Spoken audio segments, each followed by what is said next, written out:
ജനകീയ സമരങ്ങളിൽ പങ്കെടുക്കുന്നവരെ കള്ളക്കേസിൽ കുടുക്കാൻ നീക്കമെന്ന് ആരോപണം. ഇതുമായി ബന്ധപ്പെട്ട് കോതമംഗലത്ത് കോൺഗ്രസ് പ്രവർത്തകർ മാർച്ചും ധർണയും നടത്തി. യൂത്ത് കോൺഗ്രസ് സംസ്ഥാന വൈസ് പ്രസിഡന്റ് അബിൻ വർക്കി പ്രതിഷേധം ഉദ്ഘാടനം ചെയ്തു.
ആലുവ മൂന്നാർ രാജപാത തുറന്നുകൊടുക്കണമെന്നാവശ്യപ്പെട്ട് അവകാശ സമരത്തിന് നേതൃത്വം നൽകിയതിന്റെ പേരിൽ വിശ്വാസികളുടെ ആത്മീയ പിതാവായ ബിഷപ്പ് മാർ ജോർജ് പുന്നക്കോട്ടിലിനെയും ഡീൻ കുര്യാക്കോസ് MP ഉൾപ്പെടെയുള്ള ജനപ്രതിനിധികളെയും കള്ളക്കേസിൽ കുടുക്കാൻ ശ്രമമെന്ന് ആരോപണം. CPM നടത്തുന്ന ഈ നീക്കം അപലപനീയമാണെന്ന് യൂത്ത് കോൺഗ്രസ് സംസ്ഥാന വൈസ് പ്രസിഡന്റ് അബിൻ വർക്കി പറഞ്ഞു. ഇതിനെതിരെ ശക്തമായ സമര പോരാട്ടങ്ങൾ സംഘടിപ്പിക്കുമെന്ന് അദ്ദേഹം മുന്നറിയിപ്പ് നൽകി. കോൺഗ്രസിന്റെ നേതൃത്വത്തിൽ കോതമംഗലം DFO ഓഫീസിന് മുന്നിലേക്ക് നടത്തിയ പ്രതിഷേധ മാർച്ചും ധർണയും ഉദ്ഘാടനം ചെയ്യുകയായിരുന്നു അദ്ദേഹം. കോതമംഗലത്തെ മാത്രമല്ല ഈ സംസ്ഥാനത്തൊട്ടാകെ മതേതര വിശ്വാസികൾക്ക് ഏറ്റവും വേദനാജനകമായ പ്രതിഷേധമുള്ള ഒരു വിഷയത്തിലാണ് ഇന്ന് ഈ DFO ഓഫീസിലേക്ക് ഇന്ത്യൻ നാഷണൽ കോൺഗ്രസ് ഒരു മാർച്ചുമായി കടന്നു വന്നിരിക്കുന്നത്. പ്രിയപ്പെട്ടവരെ, നമുക്കറിയാം, കാടിന്റെ അടുക്കൽ ജീവിച്ചാൽ കാട്ടാന പിടിക്കും, നാട്ടിലിറങ്ങിയാൽ പിണറായി വിജയന്റെ പോലീസോ DFO ഒക്കെ പിടിക്കും. ഇതാണ് അവസ്ഥ. രണ്ടാണെങ്കിലും പിടി ഉറപ്പാണ്. അതിന് ഏറ്റവും വലിയ ഉദാഹരണമാണ് ഇപ്പോൾ കോതമംഗലം. കാരണം എന്താ? കോതമംഗലത്തെ വനമേഖലയോടനുബന്ധിച്ച് ജീവിക്കുന്നവരെ കാട്ടാന പിടിക്കുകയും വന്യമൃഗങ്ങൾ ആക്രമിക്കുകയും ചെയ്തിട്ട് അതിനെതിരെ ഫലപ്രദമായ ഒരു നടപടിയും എടുക്കാത്തത് കാരണം നിരന്തരമായ സമരത്തിലാണ് നമ്മൾ. ഇപ്പോൾ കോതമംഗലത്തിന്റെ ഏറ്റവും സാമാന്യമായ വികസന സ്വപ്നം എന്ന് പറഞ്ഞാൽ BC 300-ൽ പണിത രാജപാത. അത് ആദ്യം കൊടുങ്ങല്ലൂരിലുണ്ടായ അന്നത്തെ മുസ്ലിസുമായി ബന്ധപ്പെട്ടുണ്ടായ ഒരു പ്രളയം കാരണം കുറച്ചു കാലത്തേക്ക് അടഞ്ഞു കിടന്നു. പിന്നീട് അത് വീണ്ടും തുറക്കപ്പെട്ടു. 99-ലെ വെള്ളപ്പൊക്കം നമുക്കറിയാം. ആ 99-ലെ വെള്ളപ്പൊക്കത്തിൽ തകർന്ന ഒരു റോഡ്. പക്ഷേ 2010 വരെ അവിടുത്തെ സാധാരണക്കാർ ഉപയോഗിച്ചുകൊണ്ടിരുന്ന ഒരു റോഡ്. ഇവിടെ നിന്ന് മൂന്നാറിലേക്ക് ഏറ്റവും എളുപ്പത്തിൽ ചെന്നെത്താൻ പറ്റുന്ന റോഡ് 2021-ൽ ടൂറിസം വകുപ്പ് മന്ത്രി മുഹമ്മദ് റിയാസ് തന്നെ കേരളത്തിന്റെ നിയമസഭയിൽ പറഞ്ഞ ഈ രാജപാത തുറക്കണം, അത് തുറക്കണമെന്ന് ആവശ്യപ്പെട്ടുകൊണ്ട് ഏറ്റവും മാന്യമായ, ഏറ്റവും സഹനപൂർവമായ, ഏറ്റവും അഹിംസാത്മകമായ മഹാത്മാഗാന്ധി നിർദ്ദേശിച്ച ഒരു സമരമാർഗം ആ റോഡിലൂടെ നടക്കുക. ആ റോഡിലൂടെ നടന്നപ്പോ പ്രിയപ്പെട്ടവരെ, ഇവിടെ കേസെടുക്കുകയാണ്. ഇപ്പൊ ആർക്കെതിരെയാ കേസെടുക്കുന്നത്? ഇപ്പൊ നമുക്കൊക്കെ എതിരെ കേസുണ്ട്. ഇപ്പൊ ഇവിടുത്തെ ജനപ്രതിനിധികൾക്കെതിരെ കേസുണ്ട്. പ്രിയപ്പെട്ടവരെ, ഒരു അഭിവന്ദ്യ പിതാവ്, അത് പുന്നക്കോട്ടിൽ പിതാവ്. പുന്നക്കോട്ടിൽ പിതാവിനെ കോതമംഗലംകാർക്ക് ഇന്നോ ഇന്നലെയോ പരിചിതമായിട്ടുള്ള മുഖമല്ല. ചിലപ്പോ ഇവിടെ ഇരിക്കുന്ന റേഞ്ചർ സഞ്ജയ്ക്കും ഇവിടെ കേസ് ചാർജ് ചെയ്യപ്പെട്ട ആസിഫിനും പുന്നക്കോട്ടിൽ പിതാവിനെ അറിയില്ലായിരിക്കും.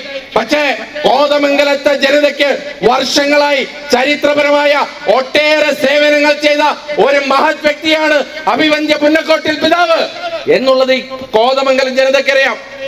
അത് മതസമുദായത്തിനപ്പുറമായിട്ട് അറിയാം. കോൺഗ്രസ് കോതമംഗലം ബ്ലോക്ക് പ്രസിഡന്റ് ഷമീർ പനക്കൽ അധ്യക്ഷനായി. KPCC മെമ്പർ AG ജോർജ് മുഖ്യപ്രഭാഷണം നടത്തി. KP Babu, Babu Elias, PAM Basheer, PS Najeeb, MS Eldhose, Aby Abraham, Siju Abraham, Prince Varkey, MK Venu, Eldhose Keecheri, Bhanumathi Raju, Saijan Chacko, Kanthi Vellakkayyan, Jessy Saju, Gopi Muttath, Ali Padinjarachalil, Reena Joshi തുടങ്ങിയവർ സംസാരിച്ചു. ഇവിടെയുള്ള ക്രൈസ്തവനേക്കാൾ കൂടുതൽ ഇവിടെയുള്ള ഹൈന്ദവൻ അറിയാം. ഇവിടെയുള്ള ഹൈന്ദവനൊപ്പം തന്നെ ഇവിടുത്തെ ഇസ്ലാം മത വിശ്വാസിക്കറിയാം ആരാണ് പുന്നക്കോട്ടിൽ പിതാവെന്ന്. ആ പുന്നക്കോട്ടിൽ പിതാവ് 85-ാം വയസ്സിൽ, പ്രിയപ്പെട്ടവരെ, അദ്ദേഹം നടത്തി വന്ന ഒരു പോരാട്ടമുണ്ട്. ഈ നാട്ടിലെ സാധാരണപ്പെട്ട ജനങ്ങൾക്ക് വേണ്ടി, വന്യജീവികൾക്കെതിരായ അക്രമത്തിനെതിരായി, ഈ നാട്ടിലെ കർഷക ജനതയ്ക്ക് വേണ്ടി അദ്ദേഹം നടത്തി വന്ന പോരാട്ടത്തിന്റെ ഒരു കണ്ടിന്യൂസ് ആണ്. ആ ഒരു പോരാട്ടത്തിനിറങ്ങിയ പുന്നക്കോട്ടിൽ പിതാവിനെതിരെ കേസെടുക്കുകയാണ്.